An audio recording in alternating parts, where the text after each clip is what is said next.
From our studios here in Freetown, hello and a pleasant welcome to the national news here on Star Television Network on Channel 21 with me, Hassan Kouma. For the headlines, Action Aid Sierra Leone engaged Cambia District Council officials in a 3-day local investment plan focusing on priority sectors of agriculture, infrastructure and energy. We are having an investment forum for local council, training on local investment plan for local council, and we are targeting 3 sectors: agriculture, energy and infrastructure. The management of the Sick Picking project on Friday, April 2nd has held a fundraising campaign across major streets in Freetown aimed at supporting poor sick children in the country. As Jesus been teach we, and as also the Al-Quran been teach we, say from teachings of Prophet Muhammad sallallahu alaihi wasallam, say we for do good to one another, we for care for we company brothers and sisters then. And so because of that day, we expect say fumble them for able to use this day for this money we will use for helping them who is sick. And about 1.6 million people residing in the western area would benefit from the Freetown Wash and Aquatic Environment Revamping Project, according to the Deputy Managing Director of Uma Valley Water Company, Engineer Francis Lahai. So this project was conceived to ensure that we're having more water into Freetown and that the environment that is affected around mile 13 and around the sources are protected and revamped. All these stories plus more making the national news for today.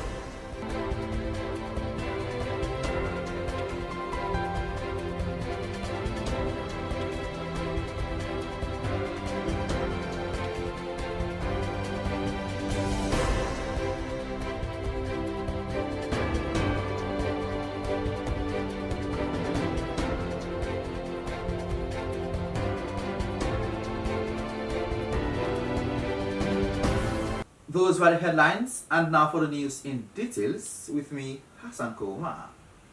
Action Aid Sierra Leone has ended a 3-day training of Cambia District Council officials on local investment plan focusing on priority sectors of agriculture, infrastructure and energy, with the theme project titled Action for Inclusive Social and Economic Service Delivery.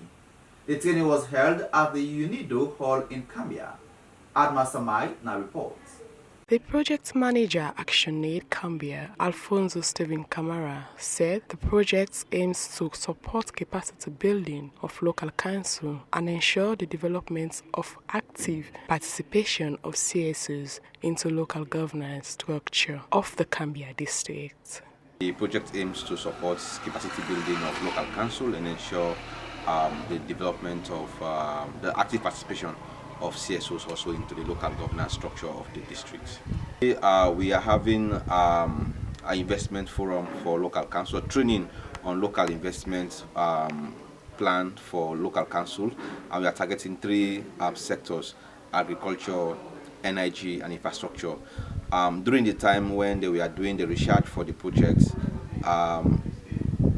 the research result shows that the Cambia District Council has these 3 areas as their priority for the next 3 years. So upon the successful incorporation of these 3 sectors into the project plan, we are now charged with the responsibility to roll out this training. So we want to support the local council, Cambia District Local Council, to ensure they are able to raise revenue from these different sectors and see which potentials that can add value into the district development plan. So that is why you are seeing we have in this session.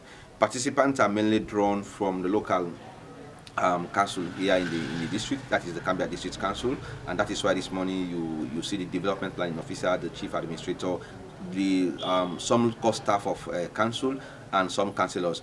We also, because we are dealing with agriculture, we also involve the district agriculture officer in Cambia with their representative, as well as some female farmers who are doing extremely well. We also had somebody from the energy sector. You know, Cambia, we are in the process of having electricity. So we thought it is very important for these people to come and see which areas they can tap into, so that we can also support the development of Cambia. Participants expressed their appreciation to ActionAid Cambia for the training, which they have learned a lot and will go back to their various organizations and pass on what they have achieved from the training. Yes, we learned a lot. One, we learned about the development planning. Then we learned about the 3 core priority areas of the district council plan, which is agriculture, energy, and infrastructure. Well, we expect ActionAid to push up to make sure that this training be a continuity training, particularly for the councillors, because most of them are complaining of not having access to the district council plan.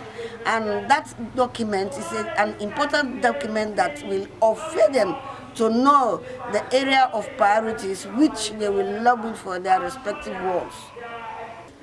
What we have learned here, we are going to take it down to the low-class people to aware that ActionAid is doing a marvelous job to bring up the councillors to know what to do together with their ward committee. It was handsome, was very nice because we learned a lot and we continue to learn from the facilitators what they have been teaching us, we have learned, and today we learned a lot.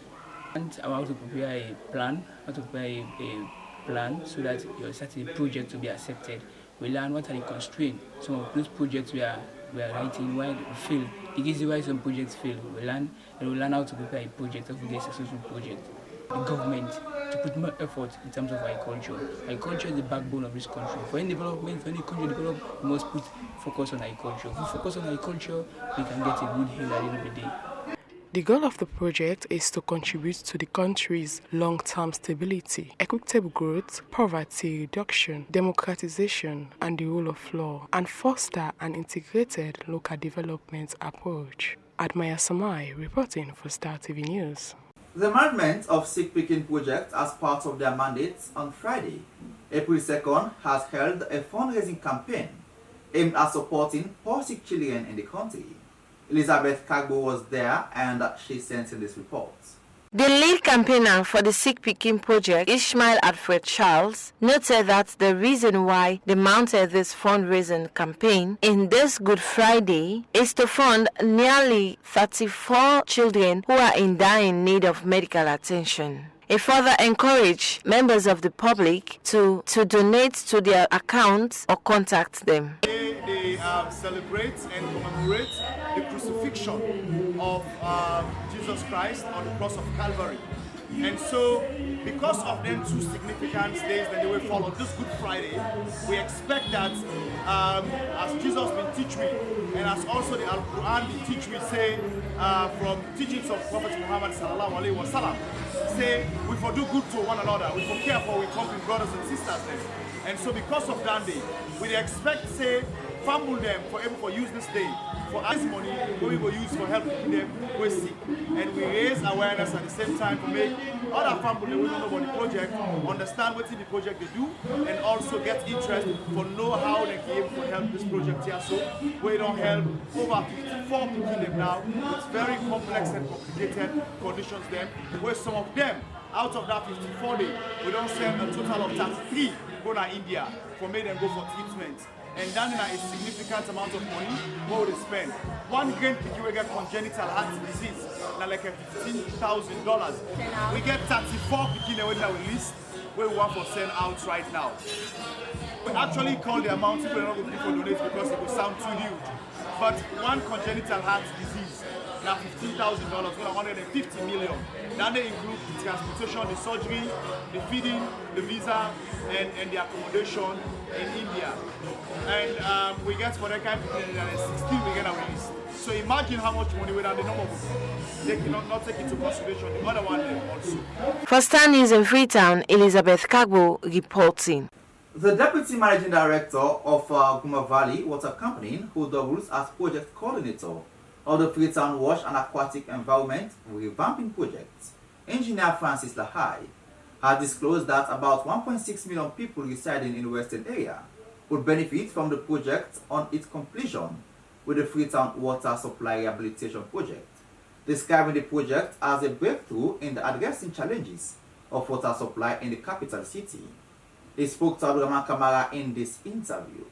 The Freetown Wash and Aquatic Environment Revamping Project was conceived about almost 3 years ago by the African Development Bank and the Guma Valley Water Company.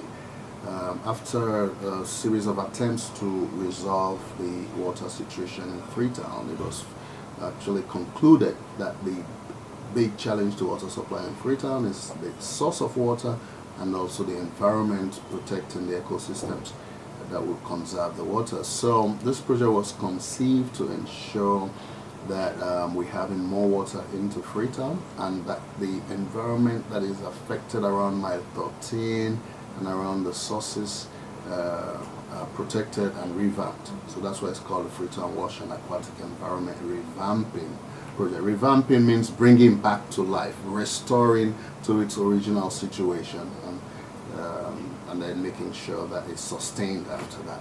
This stage in the implementation, we've done quite a lot of work in what we call the project preparation phase, and we've been able to do the almost 90% of the designs of the water facilities, and we've started sending out tenders for contractors to bid for the job, and we recently concluded like the Angola system bid, and we're now doing evaluation for selection of the contractor who will be doing the works. You will find that we've phased this out to do the urgent ones, which we call the priority investments. These will be done within the first 2 years of this project, and then after which we'll look at the medium-term project, which is construction of new sources in like 10 locations around the peninsula, starting from number 2 River, going to Toke, Kent, John Obey, around to Tombo, and then Waterloo. These will have about 10 sources around the 8th. And then there are 2 other sources at Bauma and Kaningo, and the third one at Angola will be constructed also within the first 2 years, which eventually will help us achieve an additional 15% to 20% of water supply to Freetown. It's definitely a big step in the right direction. What I mean here is Freetown needs almost double its present capacity, and having 15 to 20% added to what we have right now will already be a big intervention. But within the components, we also have the rehabilitation of the network. That rehabilitation is going to ensure there's less leakage in the near future, and that's going to save us another 10 to 15% of water. So overall, yes, we'll be able to achieve 30-40% increase in the supply of water at the end of the 3rd, 4th year when we finish construction. Biggest challenge to water supply is Freetown is multifold. First of all, you have capital investments that are lacking. We don't have enough annual investments in capital to repair or to maintain some of the infrastructure. The second is a human resource capacity of the Guma Valley institution itself. And the third is the identification of the sources of the water supply. So this project tries to address each of those 3 key components. In the sense, we have technical assistants that have come that are helping the Guma team to be able to supervise this project, and we have financial input from our donors and also from the government of Sierra Leone in the tune of $100 to $200 million. And the third component is locating the sources. The sources have been rapidly depleted because of lack of vegetational cover in the area. So by rehabilitating and restoring the ecosystems, then we are sure of the sustainability. So this project, yes, is a step in the right direction as it addresses. In case you just tuned in, you're still watching the national news here on Star Television Network on Channel 21 with me, Hassan Kouma. As the 34 military hospital is becoming renowned in the control of infectious disease, medical doctors at the Joint Medical Unit have described the current infrastructure development at the hospital as huge, noting that with the completion of the project, 34 Minute Hospital will become a center of excellence that will change the narrative to a positive growth trajectory. Our defense correspondent Abdurrahman Kamara visited the hospital and spoke to some medical officers on the current development within the hospital. Here is more on that story. Famulem, as part of me working at the 34 Military Hospital, are there today for can talk to the medical doctors we did at the 34 Military Hospital. And today I get the opportunity for talk to one of the doctors we in a Major Dr. Edwin Kanu and a physician specialist na the joint medical unit na the 34 Military Hospital. Doc, you most welcome to Star Television, sir. Thank you very much. Thank you. Doc, let's begin for now. As a physician consultant, what's in your role at the hospital? Yeah, so basically as a physician specialist, now me they in charge of the medical ward, or you go say the head of department of the medical unit. And this means now me they in charge for make clinical decisions them, for also train younger doctors them and able for provide leadership for them in terms of both clinical activities as well as administrative activities.